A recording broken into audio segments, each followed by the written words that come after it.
백신으로 인해서 경제가 정상화된 거 이후를 보는 게 하반기예요. 가장 크게 주목받는 게 인플레와 금리입니다. 백신 접종률이 하반기에 뭐 7, 80% 올라간다고 해서 주식시장이 더 오르는 게 아닙니다.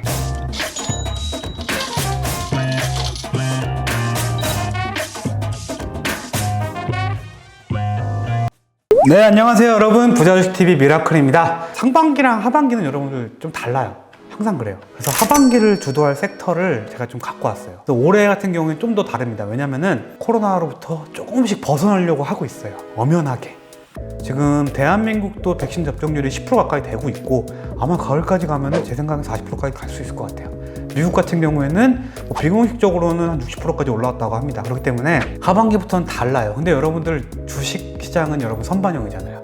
그렇기 때문에 지금 시장이 달리고 있는 거는 이미 세계가 코로나로부터 벗어나고 있다는 것을 상정하는 움직임이에요. 그럼 하반기부터 어떻게 되겠습니까? 백신으로 인해서 이제 경제가 정상화된 거 이후를 보는 게 하반기예요. 어렵죠, 여러분들. 하반기 가장 중요한 이슈가 뭐겠어요? 자, 금리, 인플레이션, 백신. 이 정도로 볼 수가 있거든요. 근데 지금 하반기 같은 경우에는 가장 크게 주목받는 게 인플레와 금리입니다. 근데 여러분, 인플레와 금리는 불가분의 관계입니다. 인플레가 나오면은 금리가 올라갈 수밖에 없어요. 지금 상반기는 파티장이었다고 보면 하반기부터는 인플레와 금리가 올라가는 시기가 오는 겁니다. 금리가 올라가게 되면은 자연스럽게 주식시장에서 돈이 빠져나가요. 부동산 같은 경우도 상당히 타격이 가죠. 그래서 국내 같은 경우에는 금리가 오르게 되면은 여러분들 만약에 내가 10억짜리 아파트 샀는데 대출이 뭐 5억 이상이야. 그런 분들은 상당히 힘들어지죠. 근데 그런 분들은 이제 금리 올라가면 집을 팔기 바쁘거든요. 집값은 어느 정도 내려가는데 아마 대한민국 정부는 금리를 많이 내리진 않을 거예요. 아마 이런 이슈들은 근데 아마 하반기를 지배할 이슈들이기 때문에 상당히 조심해야 됩니다. 그래서 이런 것들을 그 백신 접종률 계속 올라가겠죠. 근데 그 올라간다는 얘기는 이미 지금 현재에서 다 알고 있기 때문에 백신 접종률이 하반기에 뭐 7, 80% 올라간다고 해서 하반기에 주식시장이 더 오르는 게 아닙니다. 그때는 이미 적용이 됐고 하반기부터는 이제 이거에 대한 걱정이 되는 거예요. 코로나 때문에 막 풀어놓은 돈이 있잖아요. 어마어마한 돈을 풀어놨단 말이에요. 그러면은 이걸 계속 풀어놓으면 안 돼요. 그러면은 물가가 계속 올라가요. 물가가 올라간다는 거는 여러분들이 월급 300만 원 받아요. 그럼 물가가 엄청나게 올라가잖아요. 그러면은 과거에 300만 원으로 샀던 거를 나중 가면은 200만 원어치밖에 못 사요. 인플레가 나오게 되면은 여러분의 소득이 그만큼 준다고 보면 돼요. 그렇기 때문에 경기가 당연히 어려워지겠죠. 근데 참 아쉬운 거는 항상 봉급은 가장 마지막에 가장 적게 올라요. 이런 것들을 본다면은 하반기에 유망할 것들이 뭐가 있냐? 일단 1번 자동차. 여러분들 의외라고 생각할 수 있어. 금리 인플레가 나오는데 왜 자동차? 얘기를 하잖아요. 이게 왜 그러냐면요, 여러분들 지금 현대 기아가 미국 북미 시장, 유럽 시장 상당하게 진출을 많이 하고 있고 굉장히 호평을 받고 있고 지금 만들면 팔려요. 근데 못 만들어요. 반도체가 없어서. 근데 이게 1, 2분기 때 이만큼 성장을 했었는데 성장 못했단 말이죠. 이제 6월부터 해결이 돼요. 어느 정도. 품귀 현상이 어느 정도 줄게 돼 있거든요. 그러면은 3, 4분기에 오히려 많이 팔릴 거 아닙니까? 지금 시장 올라간 거에 비해서 많이 안 올라갔단 말이죠. 자동차 관련주들은 아직까지 유효하다. 그리고 유심히 봐야 될 게 뭐 현대차, 기아차 같은 완성차보다는 여기에 납품하는 부품사들. 현대는 엘러바마에 공장이 있고 기아는 조지아에 공장이 있어요. 여기에 공장을 갖고 있는 부품사들. 금리 올라가고 인플레 나오면 환율도 올라가거든요. 그러면은 얘네들은 미국에서 부품을 바로 미국 현지 현대, 현지 기아에 납품하잖아요. 그러면은 정산 대금을 달러로 받잖아요. 환율 올라가잖아요. 그걸 한국으로 보내요. 그럼 환차익까지 보는 거죠. 그렇기 때문에 이런 부품사들은 상당히 성장할 가능성이 있습니다. 두 번째로는 바로 인플레 관련주죠. 철강, 에너지. 철강, 자동차 잘 팔리면 철강 잘 나갑니다. 끝이에요. 더 이상 얘기할 거 없어요. 그리고 철강은 굴뚝산업이고 오염물질 굉장히 많이 내뿜는 사업이기 때문에 사양산업이긴 한데 인플레 때만 오릅니다. 현재 철강주들 보면요, 차트가 급등 이후에 이런 차트예요. 다시 올라갈 준비를 하고 있습니다.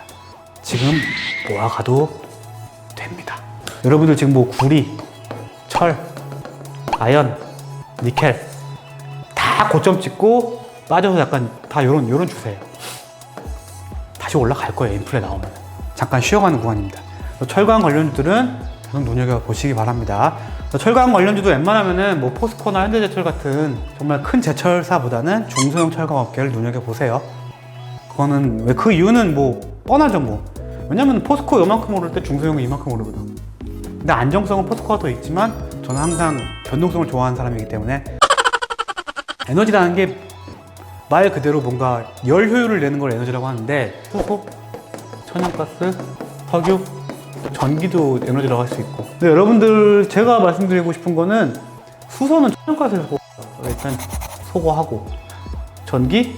이거는 뭐 별로 볼 거 없고. 그럼 에너지라고 볼 수 있는 건 지금 딱 천연가스랑 석유입니다. 여러분 지금 유가가 지금 한 65불 정도 왔다 갔다 하는데 지금 일부 사람들은 100불까지 간다고 얘기를 하고 있는데 저는 이거에 어느 정도 동감을 하는 편입니다. 왜냐면은 여러분들 신재생, 탄소 중립 이게 지금 시대를 관통하는 화두예요. 근데 여러분들 아무 의미 없습니다. 요거를 실행할 수 있는 나라는 전 세계 10%밖에 안 돼.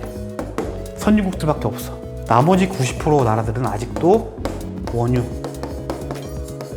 가스에 의존할 수밖에 없습니다. 보세요. 지금 인도, 중국, 러시아, 브라질, 아프리카.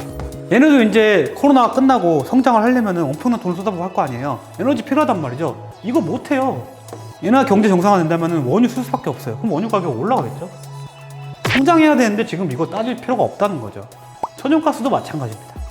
그렇기 때문에 원유와 가스가 많은 분들이 착각을 하는 게 전기차 나왔는데 원유 이제 더 이상 필요 없다. 아, 헛소리예요? 풍력 원자력 있는데 더 이상 화력 발전이 필요하냐? 헛소리입니다.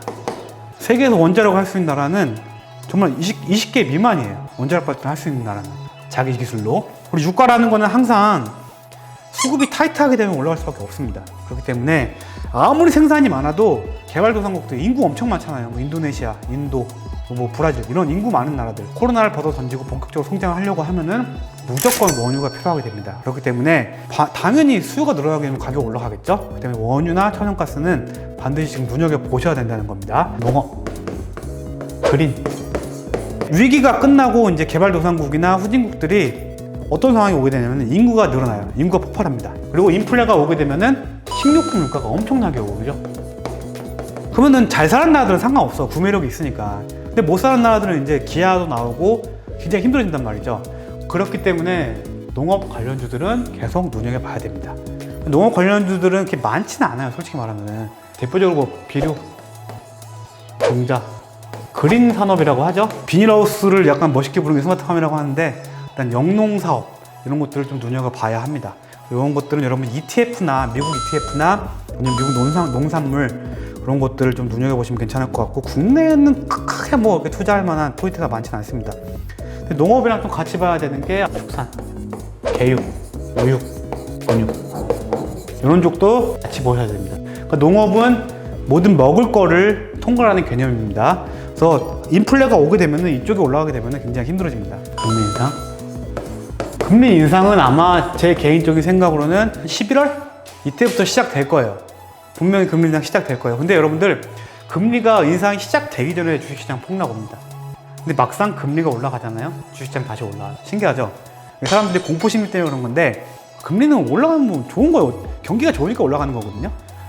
근데 금리 인상을 대비하기 위해서는 여러분들이 준비할 종목이 어떤 거가 있냐면은 금융주는 여러분들 증권주는 제외해야 됩니다. 여러분들 금리 인상되면 주식시장에 돈 빠져나간다 그랬죠? 증권주는 제외해야 돼요. 금융주, 은행, 그리고 뭐 금융지주들 있죠. 하나금융지주, 뭐 국민, KB금융지주 이런 것들. 그리고 보험주. 보험주가 왜 금리 인상이랑 관련이 있냐? 돈을 받을 거 아니야, 여러분한테. 보험 수금할 거 아니야? 그 자금을 갖고 운용을 합니다. 그렇기 때문에 얘도 금리에 굉장히 많은 영향을 받습니다. 그리고 얘들은 채권이나 국채 이런 거 투자 많이 하기 때문에 보험주, 은행주 이런 것들이 금리 인상의 수혜를 받을 수가 있어요. 그렇기 때문에 은행, 보험주는 눈여겨봐야 되고 제가 맨날 말씀드리죠. 정치 테마. 여러분들 오늘 윤석열 전 총장 관련주가 엄청나게 급등을 했죠. 제가 말씀드렸죠. 정치 테마주는 바닥에서 길 때 잡아야 된다. 바닥에서 한 달 기었어요. 그리고 오늘 많이 올랐죠. 여러분들 내년에 대선이 있잖아요. 우리 하반기 갈수록 장이 안 좋을 거라고 말씀드렸죠. 이런 상황일수록 더 활기를 칩니다. 왜냐? 갈 게 없으니까. 얘네는 뭐 펀더멘탈 그런 거 무시야.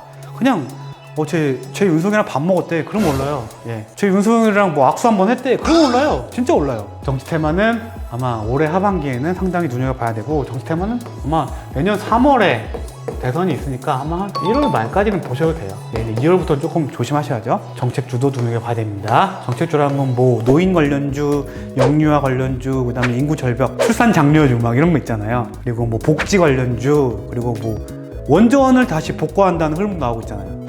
원전 관련주 이런 것도 다 많이 오르고 있어요. 이런 것들 눈여겨봐야 됩니다. 하반기는 하지 말자. 욕먹을 수도 있는데 반도체는 시간이 좀 걸려요, 여러분들. 정말 반도체가 랠리가 나오려면 내년부터 나올 거예요. 올해는 아마 크게 오르기 힘들 겁니다. 아직까지 뭔가 결실을 거둔 단계가 아니라 투자하는 단계예요. 그렇기 때문에 아직 뭔가 명확하게 보이지가 않아요. 반도체는 만약에 투자한다면 연말부터 11월 이후부터 이때부터 투자 포인트 잡기 바래요. 그리고 아까 말씀드렸죠? 신재생, 탄소. 개도국도 성장하려면요, 이거 못한다고 말씀드렸죠. 원유 또 쓸 수밖에 없어. 편하니까. 여러분들 전기도 결국은 석유에서 나오는 거고 다 다른 재료에서 뽑는 겁니다. 그리고 수소 에너지도 가스에서 뽑는 거예요. 결국은 어쩔 수 없이 이쪽은 무너질 수밖에 없습니다. 그리고 바이오. 여러분, 바이오 같은 경우는 좀 상당히 애매한데, 저는 바이오 종목 굉장히 좋아해요. 제가 가장 수익을 많이 냈던 종목도 바이오고, 수익을 가장 자주 내는 종목도 바이오예요. 근데 아마 바이오 좀 조심해야 될 거예요. 금리가 올라가게 되면은 시장이 굉장히 보수적으로 변하거든요. 그래서 보수적으로 변한다는 거는 그만큼 성장주에 대한 모멘텀이 굉장히 약해져요. 그러니까 얘네가 뭐 신기술을 개발한다고 해도 정말 획기적인 기술이 아닌 한은 수신이 별로 안 생겨요. 그래서 요즘 최근 바이오들 종목들 보면은 작년에 이렇게 갔다가 지금 다 이러고 있어요. 반등도 안 나와요. 바이오도 하반기엔 좀 조심할 필요가 있습니다. 다만 독자적으로 정말 어마어마한 재료가 있다. 그럼 혼자 가겠죠. 근데 그냥 바이오를 그냥 주구장창 갖고 있기는 좋은 상황은 아닙니다. 증권주는 말 그대로 여러분들 주식 매매가 많아져야지 얘네 돈 많이 벌잖아요. 금리가 올라가고 하반기에 이제 시장이 안 좋아지잖아요. 그럼 증권회사들은 수익성이 좀 떨어지게 되죠. 그래서 증권주는 하지 말고 금리나 보험으로 가라. 요렇게. 요거는 하지 말아야 될 거야. 하반기, 상반기. 여러분들 이거 꼭 한번 체크해 보시고요. 제 말이 절대적으로 맞다는 말씀 못 드립니다. 근데 보통 이렇게 움직이는 경우가 많았어요. 반도체 같은 경우에는 보통 3월 안에 정리하는 게 맞고요, 항상. 그리고 지금 금리 인상, 인플레이션이 오게 된다면은 그때 대응하면 늦습니다. 미리미리 준비하셔가지고 한번 여러분들이 한번 파악을 해보시기 바랍니다. 여러분, 저는 이상으로 미라클이었고요. 모두 좋아요, 구독, 알림 설정까지 꼭 해주시고 또 다음 방송으로 찾아오도록 하겠습니다. 여러분 끝까지 보셔서 감사합니다.